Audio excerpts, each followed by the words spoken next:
And it came to pass after this that Absalom prepared him chariots and horses, and 50 men to run before him. And Absalom rose up early, and stood beside the way of the gate. And it was so, that when any man that had a controversy came to the king for judgment, then Absalom called unto him, and said, Of what city art thou? Thy servant is of one of the tribes of Israel.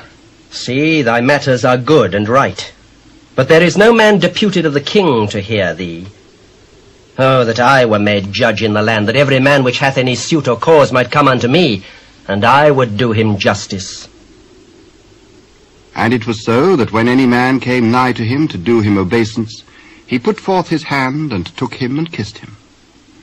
And on this manner did Absalom to all Israel that came to the king for judgment. So Absalom stole the hearts of the men of Israel. And it came to pass after 40 years, that Absalom said unto the king, I pray thee, let me go and pay my vow, which I have vowed unto the Lord in Hebron. For thy servant vowed a vow while I abode at Geshur in Syria, saying, If the Lord shall bring me again indeed to Jerusalem, then I will serve the Lord. Go in peace. So he arose and went to Hebron. But Absalom sent spies throughout all the tribes of Israel, saying, As soon as ye hear the sound of the trumpet, then ye shall say, Absalom reigneth in Hebron.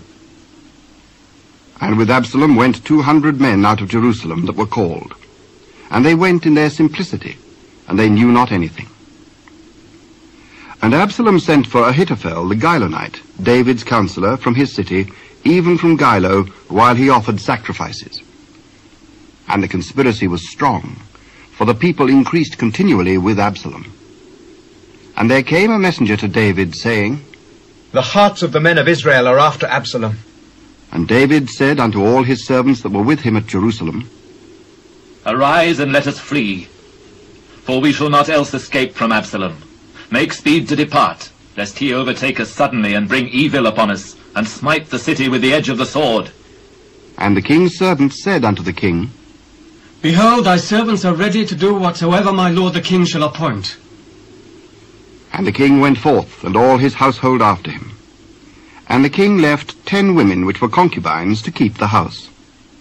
And the king went forth, and all the people after him, and tarried in a place that was far off. And all his servants passed on beside him, and all the Kerethites, and all the Pelethites, and all the Gittites, 600 men which came after him from Gath, passed on before the king. Then said the king to Ittai the Gittite, Wherefore goest thou also with us? Return to thy place, and abide with the king, for thou art a stranger, and also an exile, whereas thou camest but yesterday. Should I this day make thee go up and down with us? Seeing I go whither I may, return thou, and take back thy brethren.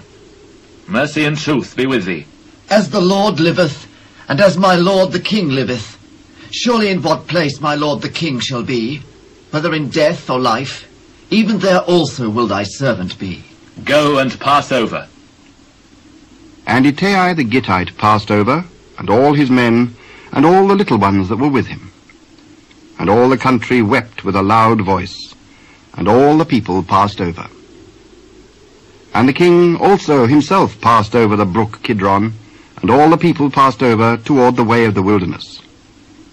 And lo, Zadok also, and all the Levites were with him, bearing the ark of the covenant of God. And they set down the ark of God, and Abiathar went up, until all the people had done passing out of the city. And the king said unto Zadok, Carry back the ark of God into the city. If I shall find favor in the eyes of the Lord, he will bring me again, and show me both it and his habitation.